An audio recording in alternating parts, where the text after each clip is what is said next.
Hey guys, so today I'm going to show you how to reset the maintenance oil and filter reminder here on the dash of this 2015 Nissan Altima.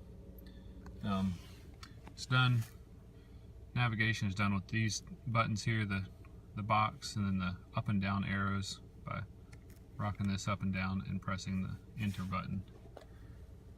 So if you press the box button to scroll through the menus until you get to settings, and then use the up down arrows, scroll down to maintenance, select maintenance by pressing enter, select service, scroll down to select reset and press enter, and that resets it.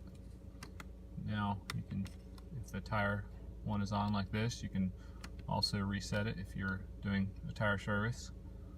Press enter and it clears that back to 0, and that covers it. You just press the back arrow in the boxes to get out of the settings menu, and that's it.